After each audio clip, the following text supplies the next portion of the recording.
ग्लोल bladder जो एक PR shape globular organ होता है जिसका काम होता है रिजर्व करना बाइल, कंसंट्रेशन में हेल्प करना एंड म्यूकस सिक्रेशन करना। और ये जो बाइल सिक्रेट होता है फ्रॉम हेपाटोसाइट्स होता है। तो इन सर्जरी सबसे ज़्यादा इंपॉर्टेंट चीज़ जो है वो पूछा जाता है गोल्ड स्टोन, जिसको बोला जाता है कोलियोलिथियासिस। अगर कॉज देखेंगे जिनका कोलेस्ट्रॉल ज़्यादा है, ज़्यादा कोलेस्ट्रॉल है इन द ब्लड, तो उनके चांसेस बन जाता है कोलेस्ट्रॉल स्टोन बनने का। बिकॉज एक नॉर्मल कोलेस्ट्रॉल जो होता है वो इनसोल्यूबल होता है। तो इसीलिए क्या होता है, अगर रेशियो मेंटेन नहीं होता है बाइल और एसिड्स का, बाइल एसिड्स और कोलेस्ट्रॉल का, तब जाके फॉर्मेशन होने का पॉसिबिलिटी है।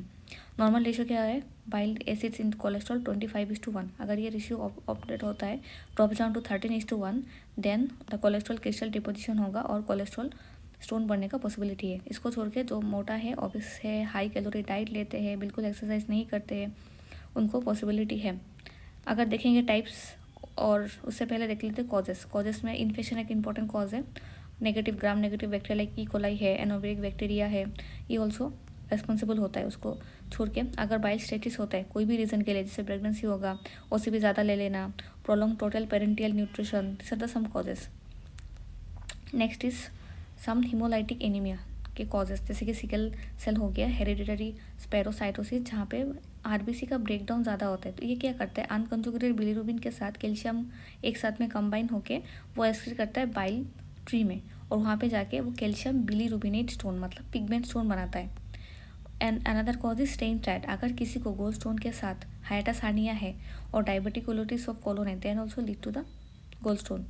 सम parasitic like clonorchis sinensis and ascaris lumbricoides, this are the कि क्या करते हैं वो सिस्टिक डार्ट को ब्लॉक कर देता है बिलियरी ट्री में जाके एंड फॉर्मेशन करता है, स्पेशली इन इंडिया। इसको छोड़ के सम कंजेनिटल अगर कॉजेस है इसके लिए भी हो सकता है। अगर देखेंगे types of gold stone, first is the cholesterol stone जो 10% ओनली रेस्पॉन्सिबल होता है ऑल अदर स्टोन के लिए।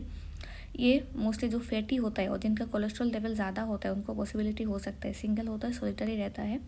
नेक्स्ट इज ये मोस्टली साइलेंट ही रहता है कोलेस्ट्रॉल, अगर यूएसजी कोई करने जाएगा तभी पता चलता है। ब्राउन पिगमेंट स्टोन, अगर पिगमेंट स्टोन में ना दो टाइप होता है, एक ब्राउन होता है एक ब्लैक होता है। अगर ब्राउन होता है ये रेयरली गोल्ड पैटर्न में होता है और इसमें 3 लेयर होता है, calcium bilirubinate, calcium palmitate, calcium stearate and cholesterol होता है। और बाइल स्टेसिस फॉर्मेशन हो जाता है due to the parasites like ascaris and clonorchis. अगर पिगमेंट स्टोन देखेंगे उसमें सिर्फ एक ही लेयर होता है, वो है कैल्शियम बिलीरुबिनेट। ये मोस्टली जो सिरोसिस के पेशेंट हैं उनको ज़्यादा होने का पॉसिबिलिटीज है, और ये मोस्टली क्यों होता है, ड्यू टू हीमोलाइसिस के लिए होता है। तो हीमोलाइसिस हो रहा है तो इसलिए इसका कलर जो ब्लैक होता है, बट ये मल्टीपल होगा, स्मॉल इरेगुलर स्लज जो प्रेजेंट रहता है। और सबसे ज़्यादा जो मिलता है वो है मिक्स स्टोन, जिसमें 2 लेयर होता है, एक है कोलेस्ट्रॉल का लेयर, एक होता है एपिथेलियल डेब्रिस वगैरह का लेयर होता है। फिर अगर देखेंगे कॉम्प्लिकेशन, जिनको साइलेंट स्टोन जो एकदम लॉन्ग टाइम तक कोई सिम्टम नहीं देता है, अगर यूएसजी करेंगे तभी पता चलता है, और एक्सरे में भी पता नहीं चलता है क्योंकि उसमें कैल्शियम होता है, कैल्शियम कम होता है तो इसलिए पता नहीं चलता है। बट दिस स्टोन में lead to the some obstructive jaundice. उसके बाद सिम्टम सबसे ज़्यादा होता है फैटी फीमेल जो फर्टाइल है, जिनका 40 ईयर्स है, और फ्लैटुलेंट के गैस्ट्रिक डिस्टेंशन होगा, इंटॉलरेंस ऑफ फैटी फूड होगा, इरेक्टेशन होगा, बेल्चिंग होगा। This are the some common symptom जो पेशेंट लेके आता है।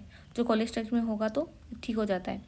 नेक्स्ट जो पेन होता है गोल्ड स्टोन कोलिक का, मोस्टली रात को होता है जब सिस्टिक डक्ट ब्लॉक हो जाता है and neck, either cystic duct block हो रहा है, नहीं तो neck of the gall bladder जो है जब सुपाइन पोजीशन पे पेशेंट लेता है, जब ब्लॉक हो जाता है तभी जाके पेशेंट को बहुत ज़्यादा सीवियर कोलिक पेन होता है राइट हाइपोकॉन्ड्रियक रीजन में, जो पीछे भी जाता है, बैक में भी जाता है, शोल्डर में भी जाता है, फॉर फ्यू आवर्स वो कंटिन्यू करता है। ये स्पैज़म के लिए हो रहा है, इसके साथ स्वेटिंग, वॉमिटिंग और रेस्टलेसनेस जो है बहुत ज़्यादा प्रेजेंट रह सकता है। उसके साथ पेशेंट को टेंडरनेस भी रहेगा, और this pain last for few hours only. अगर डिफरेंशियल डायग्नोसिस देखेंगे तो उसका वही chronic duodenal ulcer, reflux oesophagitis, pancreatitis, myocardial infection हम लोग सोच सकते हैं। उसके बाद इंपॉर्टेंट टॉपिक क्या है, एक्यूट कोलिसिस्टाइटिस, जहाँ पे इन्फ्लामेशन हो रहा है आइदर स्टोन के लिए और विदाउट स्टोन। कैलकुलस अगर ये होता है तो मोस्ट कॉमन क्या हो जाता है, some bacteria like salmonella, E coli, streptococci, इसके लिए इन्फेक्शन हो, उसके बाद इन्फ्लामेशन हो गया। किसी को अगर टाइफाइड हुआ तो टाइफाइड कोलिसिस्टाइटिस के लिए भी हो सकता है।